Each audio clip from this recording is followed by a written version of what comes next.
walk into any modern supermarket today, and you are just immediately hit with it. Oh, yeah, it is everywhere. Right. I mean, it's right there in the cereal aisle, the snack aisle, even the beverage cooler.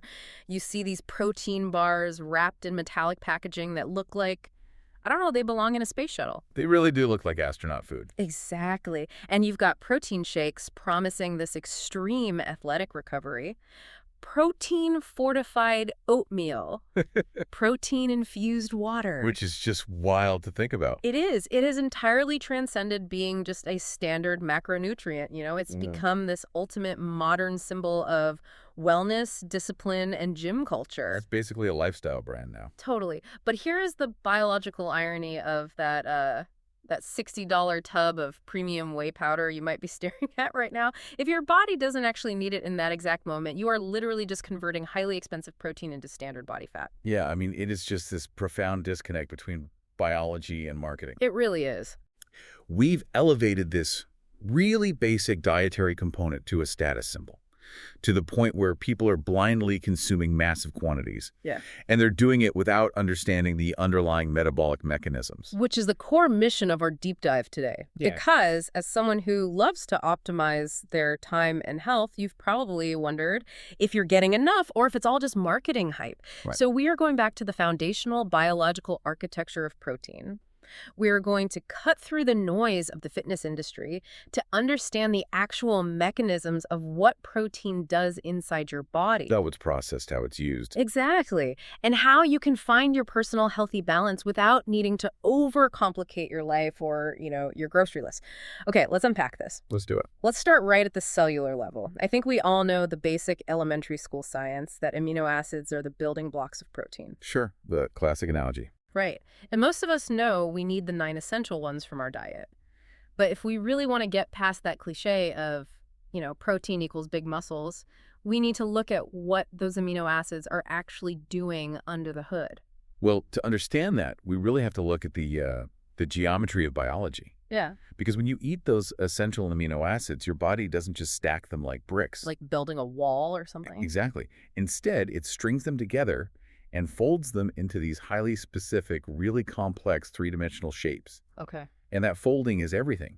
Because in biology, the shape dictates the function.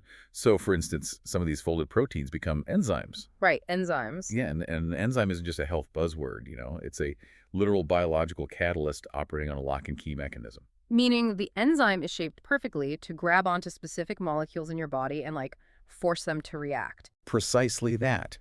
Without these enzymes, basic human processes like breaking down the food in your stomach, or producing cellular energy, or absorbing nutrients would happen so slowly that human life could not be sustained. Wow. Yeah, the metabolic reactions would take years instead of milliseconds. That's insane. And it goes way beyond digestion, too, because those same amino acids are being folded into hormones like insulin or serotonin. Yes, exactly. Which are the chemical messengers regulating your mood, your appetite, your blood sugar. And they are being synthesized into antibodies. The immune system's guided missiles. Right, literally recognizing and neutralizing invading viruses. They even form the structural lattice of your body, things like keratin and collagen, which give your skin its elasticity and your bones their tensile strength. Which brings us to a fundamental vulnerability in human physiology. Okay, what's that? Well, unlike fats or carbohydrates, Yeah. the body does not have a specialized, dedicated storage system for reserve protein. Oh, interesting. Yeah, you have adipose tissue to store fat for a rainy day. Right. And you have glycogen reserves in your liver for spare carbohydrates. Right, for energy. But you do not have a biological warehouse for spare amino acids. So, wait, if the body is this massive 24/7 construction site, you've got repairs happening, new structures going up, security patrols in the form of the immune system, we have to deliver the materials to the site every single day. Every single day. We can't just rely on last month's surplus. So what happens if those delivery trucks just stop coming? That's where things go wrong. Like, what if someone goes on one of those extreme juice cleanses or just severely undereats protein for weeks? The body initiates a survival protocol called catabolism. It still desperately needs to manufacture those critical enzymes, hormones, and immune cells just to keep your heart beating and your lungs expanding. Just to keep the lights on. Exactly. But since there is no dietary protein coming in and no storage warehouse to draw from, It looks for the largest source of amino acids available, Which is what? your skeletal muscle. Oh, The body will literally secrete hormones to break down your own muscle tissue, harvesting the amino acids from your biceps and quads, just to keep the central nervous system and vital organs functioning. so you are basically dismantling the walls of your own house just to keep the furnace burning. That is the biological reality of it, yes.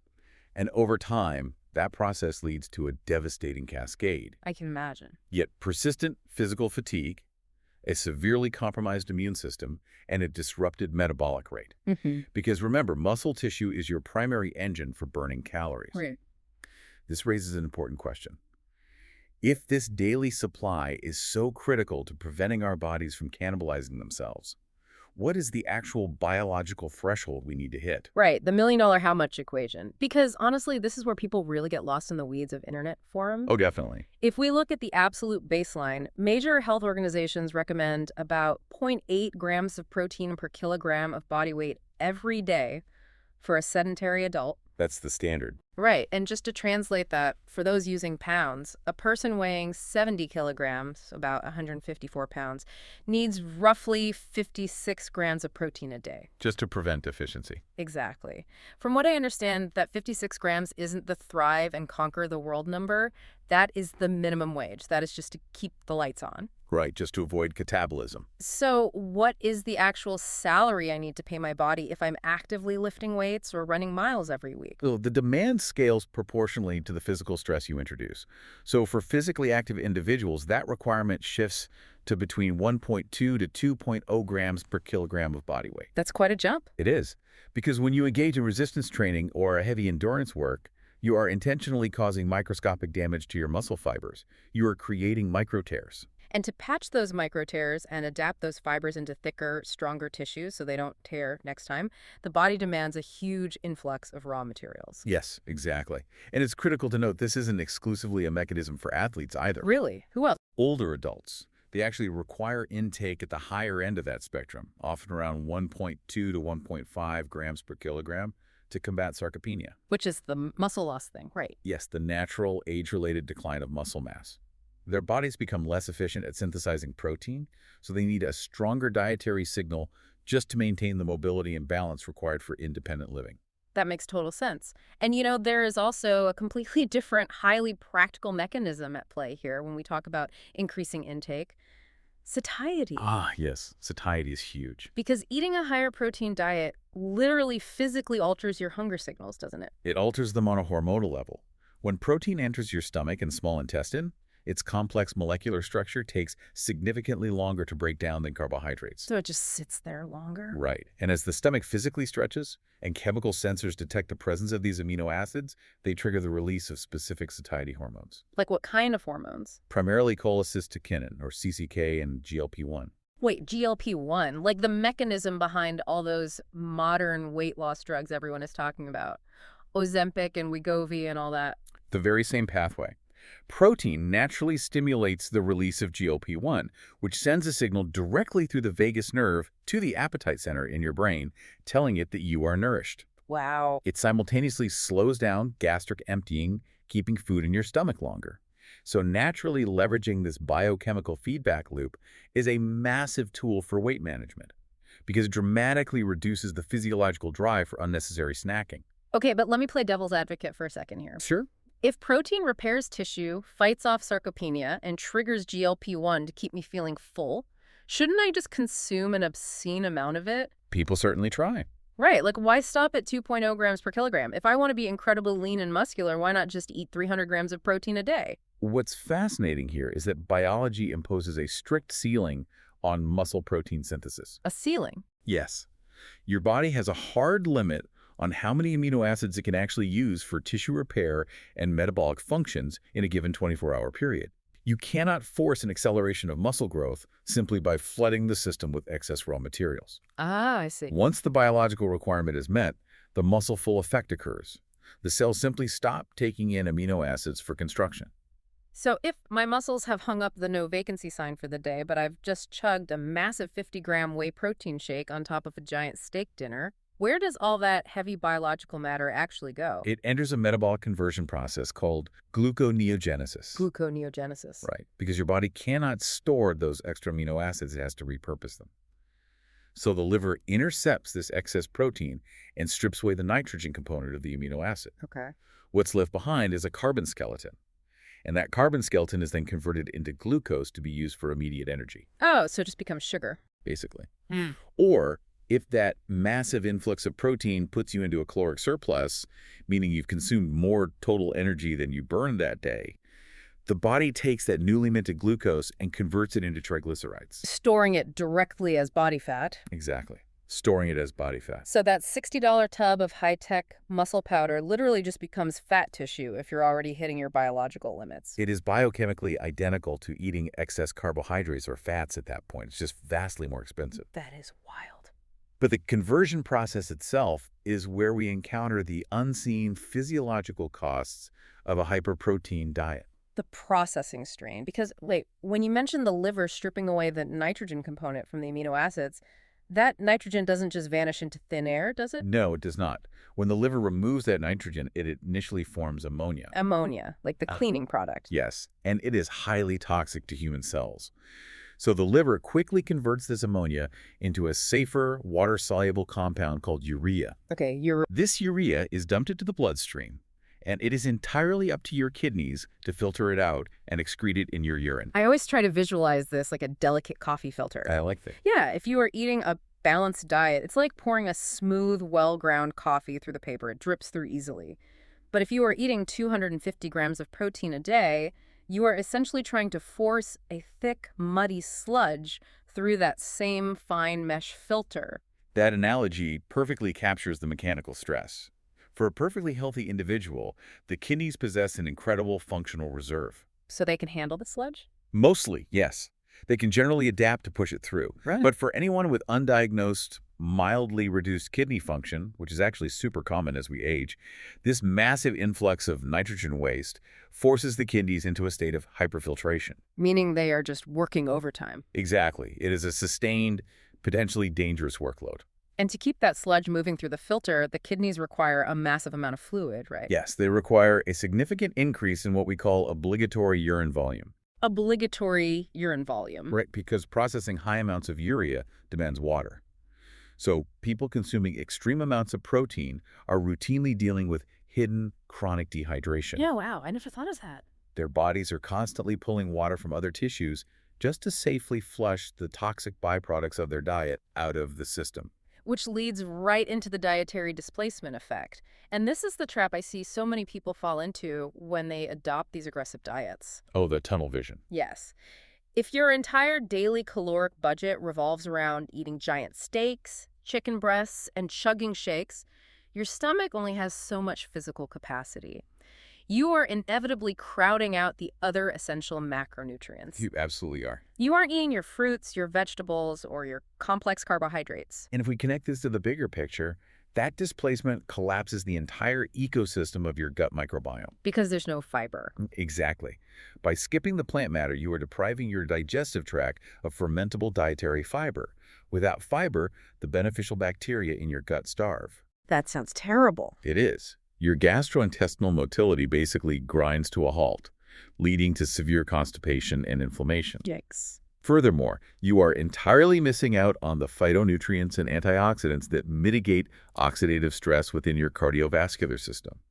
You are optimizing for one single biological variable protein at the devastating expense of systemic health. So we know the baseline, we understand the ceiling, and we see the dangers of going overboard. Now we really need to translate this into the actual art of the plate. The practical application. Right. How and when should we be eating this to maximize the benefits without wrecking our kidneys or our gut microbiome? Well, the timing of consumption is arguably just as critical as the total daily amount. Really? Timing matters that much? It does. The conventional Western dietary pattern is highly skewed. People eat very little protein for breakfast, maybe a bagel and coffee, a modest amount at lunch, and then they attempt to consume 60 or 70 grams of protein in one massive sitting at dinner. But based on that muscle full limit we just discussed, the body can't actually utilize a 70-gram dump of protein all at once for muscle synthesis. It cannot. Muscle protein synthesis operates on a threshold system, which is heavily reliant on an amino acid called leucine. Leucine, okay. You need about 20 to 30 grams of high-quality protein in a single meal to optimally trigger that synthesis. Anything significantly beyond that in a single sitting is largely oxidized for energy. So it's just wasted. Essentially, yes. Yeah. Therefore, the biological ideal is distributing your intake evenly. Spreading roughly 25 to 30 grams of protein across breakfast, lunch, and dinner provides a steady, manageable supply of amino acids to the bloodstream. That makes a lot of sense. This prevents the catabolic breakdown of muscle between meals, it stabilizes blood sugar, and crucially, it avoids overwhelming the renal system with a massive singular pulse of urea. Okay, here's where it gets really interesting. The great sourcing debate. Plant versus animal protein. The classic debate. Yes. If we are trying to build that perfectly timed 30-gram plate, where should those amino acids be coming from? Both sources play vital, but very different physiological roles. Animal-based proteins, meat, eggs, dairy, fish, are celebrated for their high bioavailability. Right. They rank exceptionally high in the DIASTA scale, which is the digestible indispensable amino acid score. Wait, let me pause you there. Bioavailability essentially means how much of the nutrient actually makes it through the digestive wall and into the bloodstream, right? Exactly. Animal proteins are fundamentally similar to our own biological tissue, so they lack fibrous cellular walls. They also contain all 9 essential amino acids in proportions that perfectly match human requirements. So they're easy to process. Very easy. The digestive enzymes can quickly break them down, and the intestines absorb them with incredible efficiency. Eggs and whey are essentially the gold standard for pure absorption. But then we look at traditional plant sources, lentils, chickpeas, tofu, hemp seeds, quinoa. The critique of plant proteins is always that they're incomplete or less bioavailable. That's the common argument. But from a holistic health perspective, they bring an absolute powerhouse of secondary benefits to the table, right? They do, absolutely. Yeah. But we have to understand the mechanics of why their bioavailability is lower in the first place. Okay, why is it? Plant proteins are encased within rigid cellulose cell walls, and they often contain antinutrients like phytates and tannins, which actually bind to proteins and minerals, actively blocking your enzymes from fully digesting them. Oh, so they fight back a little bit. You could say that. So if I eat 20 grams of protein from a steak, I might absorb, say, 19 grams.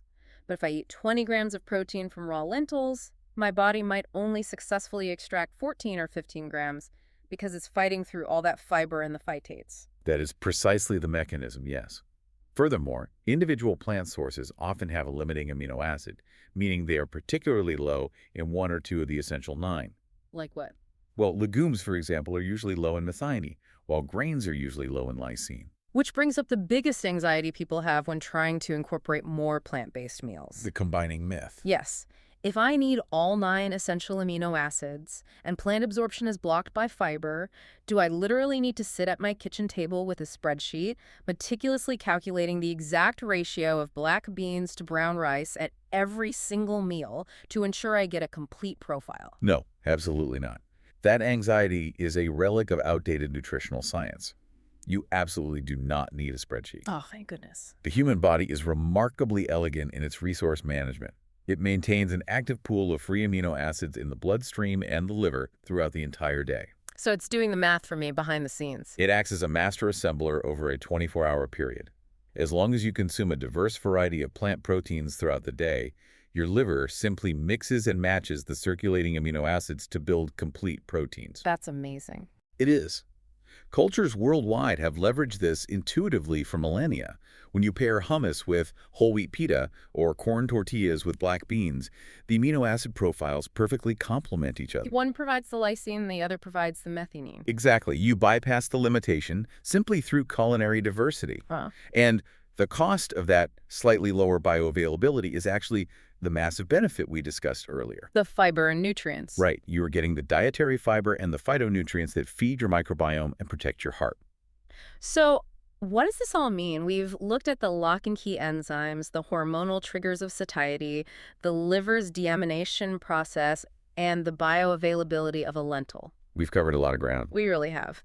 The ultimate takeaway for you listening to this right now is that true nutrition is completely divorced from rigid, punishing rules. Yeah, absolutely. It is not about treating protein like a magical, isolated cure-all that will forge an unbreakable body if you just choke down enough of it. It requires an understanding of your personal biological threshold. And we must emphasize that this threshold relies heavily on the broader context of your lifestyle. Because it's all connected. Yes, you could calculate your leucine intake down to the microgram and time your meals with a stopwatch. But biology operates as an interconnected web. Right. Without adequate fluid intake to support the kidney's obligatory urine volume, without resistance training to actually signal the micro tears that demand amino acid repair, and without deep restorative sleep to release the human growth hormone that facilitates that synthesis, the entire system breaks down. Wow. A high-protein diet cannot mathematically compensate for the neglect of sleep, hydration, or movement. The body is an ecosystem, not a spreadsheet. Which leaves me with a final thought. I want to offer you to mull over the next time you find yourself wandering down that supplement aisle. Okay, let's hear it. We spend billions of dollars obsessing over extracting and isolating individual nutrients. We chemically separate whey from milk. We isolate the carbohydrates. We strip away the fats. We love to micromanage nature. We do. But when you look at the breathtaking complexity of how nature packages protein in whole foods, like how a black bean provides the exact fermentable fiber needed to sustain your gut health alongside its amino acids, Right. or how wild salmon provides the structural proteins intertwined with the omega-3 fatty acids required to lower the inflammation of muscle repair, you really have to wonder. I don't know what. In our modern quest to outsmart biology by isolating the perfect macronutrient, we might be entirely losing sight of what genuine, sustainable nourishment actually looks like. That is incredibly well said. It requires a fundamental paradigm shift, moving away from a mindset of chemical extraction and isolation, and returning to a mindset of complex, whole-body harmony. Exactly. So the next time you see that metallic wrapper promising you an extreme biological hack, just remember the 204/7 construction site, the delicate filtration of your kidneys, and the profound elegance of a diverse whole food plate. I'm learning, keep questioning, and we'll catch you on the next deep dive.